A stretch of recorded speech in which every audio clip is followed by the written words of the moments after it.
앙금 플라워 케이크 창업의 장점이라고 하면 한 사람이 독점할 수 있는 게 아니에요. 많이 생겨도 다 같이 먹고 살 수 있는 그런 분야라고 생각해요. 안녕하세요. 저는 합정동에서 앙금 플라워 공방 플레플레를 운영하고 있는 30살 이그림입니다.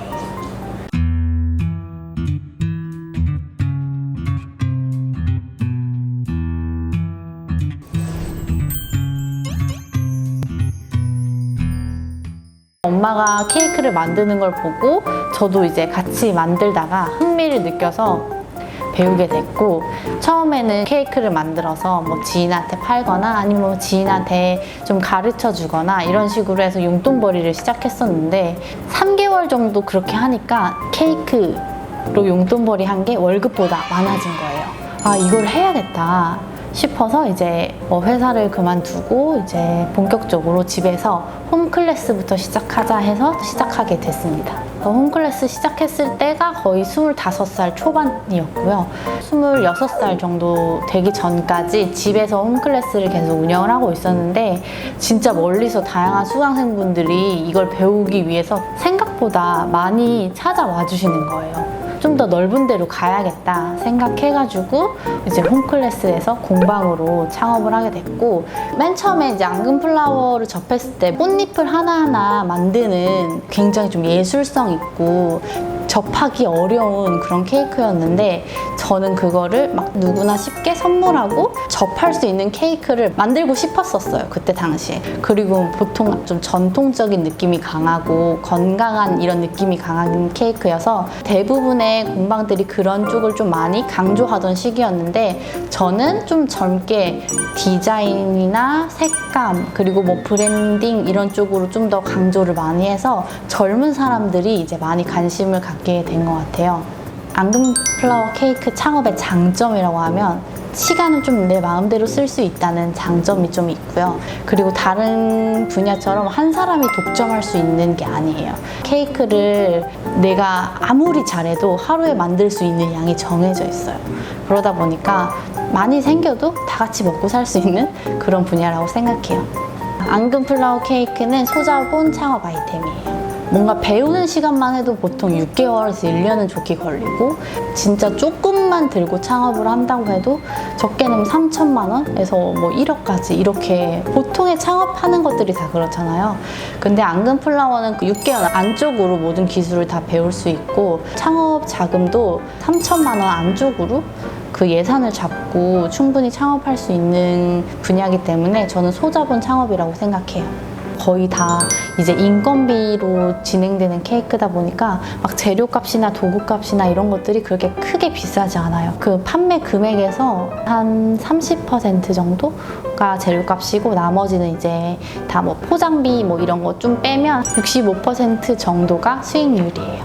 초반에 앙금 플라워를 배우기 위해서 쓴 게 한 120만 원 정도였던 것 같아요. 최대한 제 스타일이랑 비슷한 그런 공방을 찾아서 거기 가서 저도 따로 배웠었고, 그때 당시에는 막 그렇게 앙금 플라워를 선물을 받는 분들이 많지가 않았단 말이에요.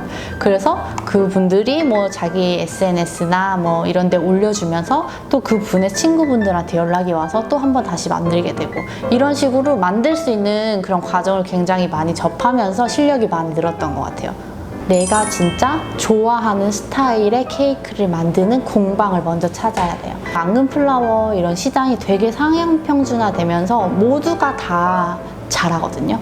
스타일이나 이런 거에 되게 중요한 시기가 됐어요, 요즘에는. 스타일이 나한테 안 맞으면 되게 흥미를 잃기 쉽고, 그러다 보니까 자기가 뭔가 추구하는 케이크의 디자인을 갖고 있는 선생님이라든지 공방을 찾아가서 배우는 게 가장 중요한 것 같아요.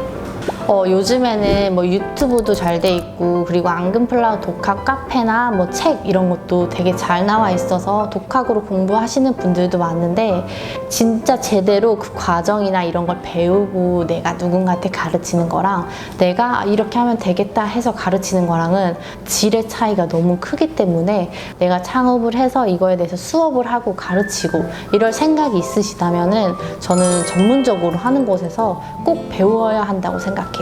총 창업 비용은 거의 한 2천만 원에서 2,500만 원 정도 들었었던 것 같고, 보증금이 1,000만 원이었고, 교육비나 인테리어, 뭐 익스테리어 이런 비용 다 포함해서 1,000만 원 안쪽으로 진행을 했고요.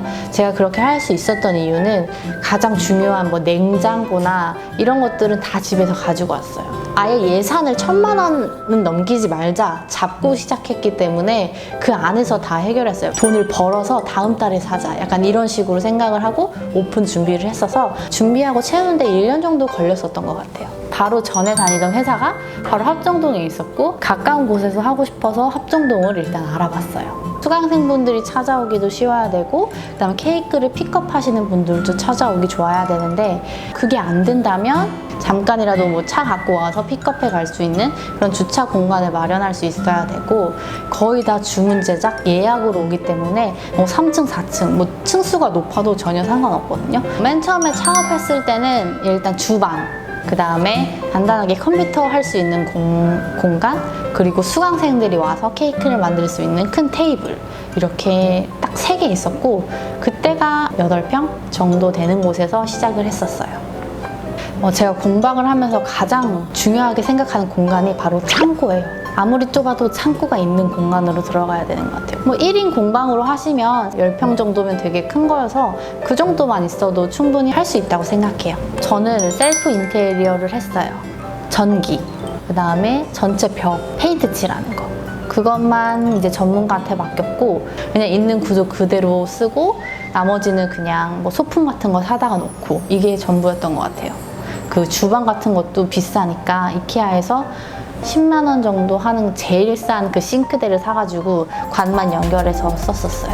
가장 신경 쓴 부분은 수강생분이나 손님들이 와서 여기에서 사진 한 장 찍고 가고 싶다라는 생각이 들 수 있는 공간을 만드는 거. 사람들이 와서 직접 사가지고 가고 갑자기 와서 배울 수 있는 곳이 아니기 때문에 이게 보여줄 수 있는 게 SNS 이런 사진밖에 없어서 정말 사진이 중요하고, 그래서 좀 포토존이나 이런 거에 항상 더 신경을 많이 쓰는 편이고요. 그 포토존을 잘 꾸미는 꿀팁 중에 하나가 채광이에요. 진짜 뭐 아무것도 안 꾸미고 그냥 흰색 테이블에 찍어도 채광만 좋으면 예쁘게 나오거든요. 떡을 쪄야 되기 때문에 가스가 필요한데요. 저희는 초반에 들어갔던 두 공방이 다 가스가 안 돼 있는 곳이었어요.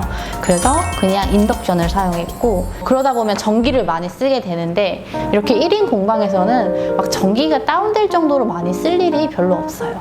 대신에 정말 중요한 건 한 곳에다 뭐라 꽂으면 안 돼. 그런 거 좀 신경 써서 하면 돈 더 들이지 않고 충분히 쓸 수 있는 것 같아요.